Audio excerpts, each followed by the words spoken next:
프랑스 기자들은 홍지윤이 유창한 프랑스어로 통역사 필요 없어요 라고 답하는 모습에 깜짝 놀랐다. 그녀의 프랑스어 실력 비결이 그렇게 밝혀졌다. 파리의 공기가 이상하리만치 차가웠다. 겨울 특유의 습기가 센강을 따라 얇게 깔려 있었고 노트르담 쪽으로 불어오는 바람은 사람들의 목소리를 칼날처럼 잘라냈다. 그런데 그날 그 바람이 처음으로 멈춘 순간이 있었다. 카메라 렌즈가 동시에 한 사람에게로 모여들던 찰나 홍지윤이 고개를 살짝 들고 미소를 지었다. 본 적. 그 한마디가 시작이었다. 기자들은 원래 준비가 되어 있었다. 한국에서 온 스타가 프랑스 행사에 참석한다는 소식, 익숙한 질문 리스트, 정해진 동선, 통역사가 중간에서 매끄럽게 연결해주는 기성의 국제 인터뷰 흐름. 그날도 그럴 줄 알았다. 그리고 누군가는 이 인터뷰를 가볍게 끝나는 문화 교류 이벤트라고 분류해둔 상태였다. 하지만 첫 질문이 날아오자 모든 분류표가 찢겼다. 프랑스에 온 소감이 어떠신가요? 프랑스 기자가 빠른 속도로 질문을 던졌다. 통역사가 입을 열려는 순간 홍지윤이 손바닥을 가볍게 들어 정중히 멈춰 세웠다. 그리고 아주 또렷한 발음으로 말했다. 통역사 필요 없어요. 순간 마이크들이 흔들렸다. 셔터 소리가 마치 작은 폭죽처럼 연달아 터졌다.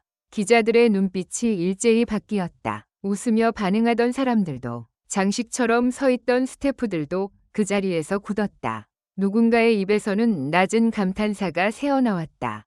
시이스트 인크로이어블. 홍지윤은 이어서 프랑스어로 말을 이어갔다. 단어만 나열하는 수준이 아니었다. 질문의 뉘앙스를 정확히 되받아치고 농담을 섞고 문화적 맥락을 슬쩍 끼워 넣었다. 프랑스 기자들이 가장 민감해하는 억양의 미세한 차이까지 잡아냈다. 가장 놀라운 건 그녀가 말끝에서 보여주는 여유였다. 마치 오래전부터 이 언어로 살아온 사람처럼. 그 자리에서 현장은 두 갈래로 갈라졌다.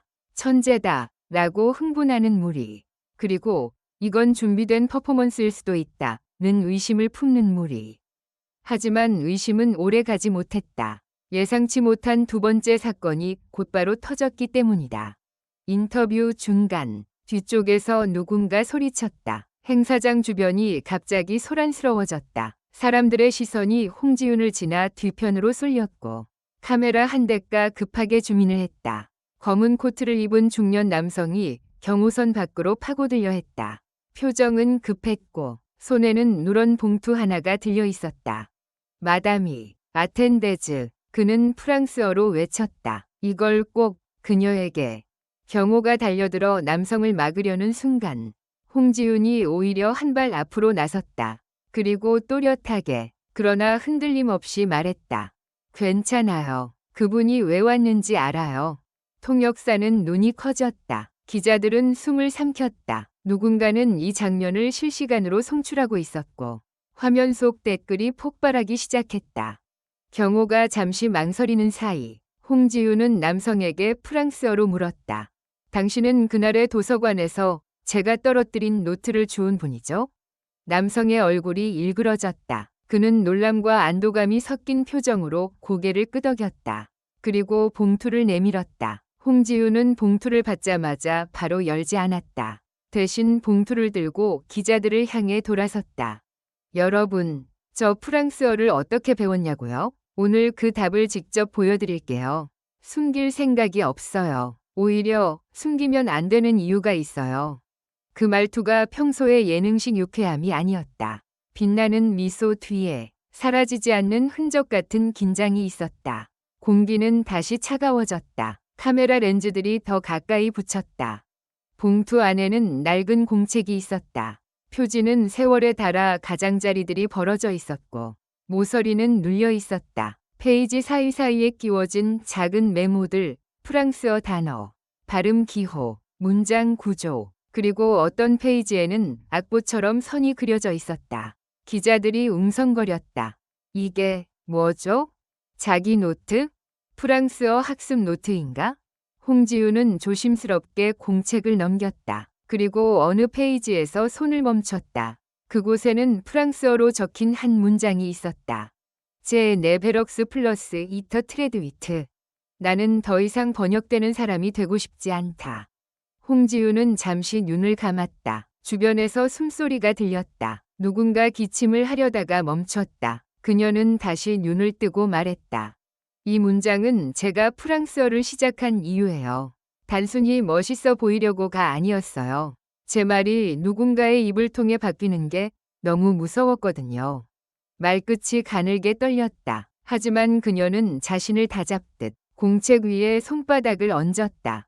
몇 년 전 해외 인터뷰에서 제가 하지 않은 말이 기사 제목으로 나간 적이 있어요. 통역이 나쁘다는 게 아니에요. 실수는 언제든 일어나요. 그런데 그 한 줄 때문에 제 마음이 한 번에 낙인이 찍히더라고요. 오해는 쉽게 퍼지고 정정은 아무도 안 봐요. 그때 생각했어요. 언어를 빌리면 내 마음도 빌려 쓰게 되는구나.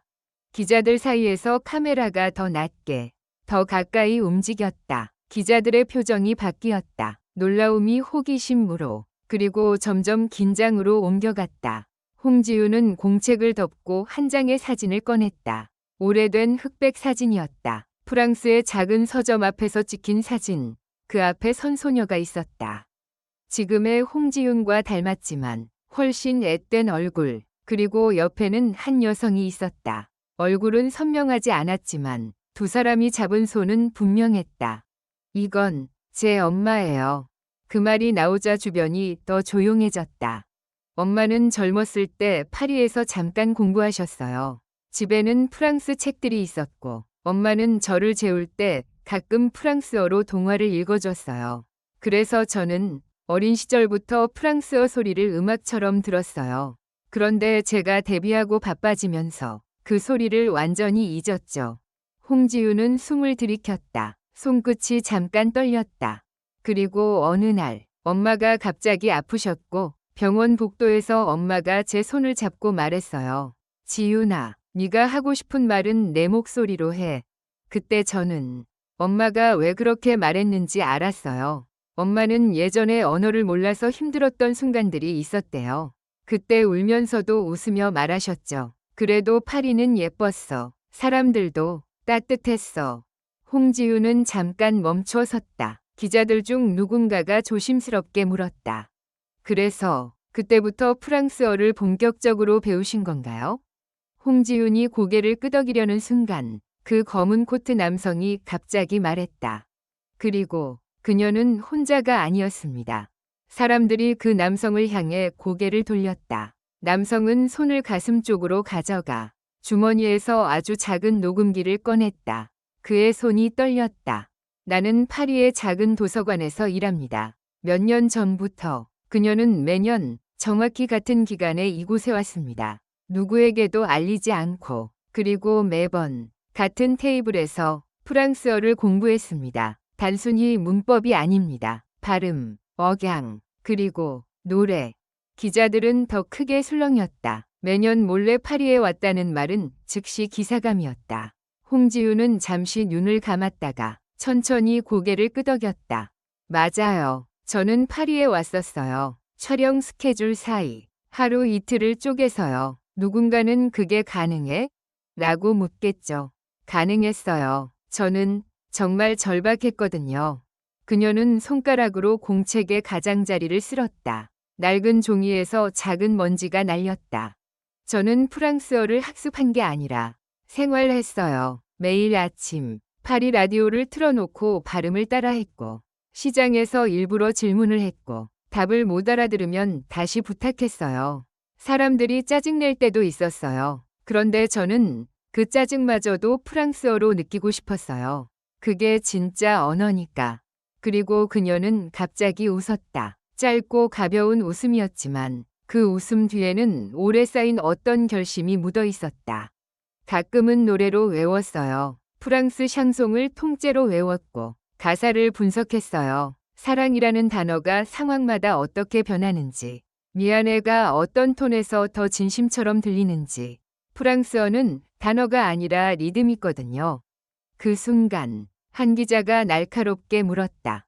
그럼 왜 지금까지 숨기셨죠? 이렇게 잘하시는데.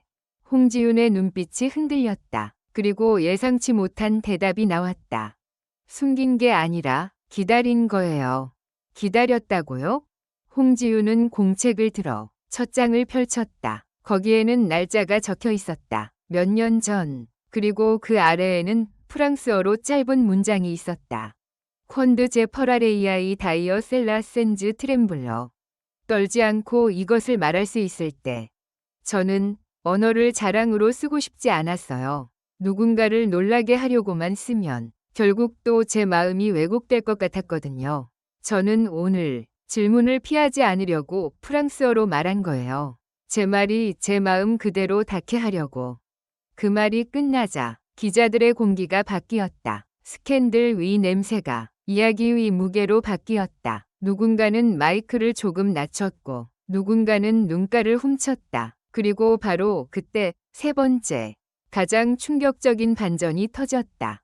행사장 스크린이 갑자기 켜졌다. 원래 예정에 없던 화면이었다. 검은 화면 위에 하얀 글씨가 떠올랐다. 홍지윤, 당신의 프랑스어는 누군가의 목소리를 대신하지 않았습니까? 마지막으로 모두 행복한 시간을 보내시길 바랍니다. 이 글은 오락 목적으로만 작성되었으며 현실에 기반한 내용이 아닙니다.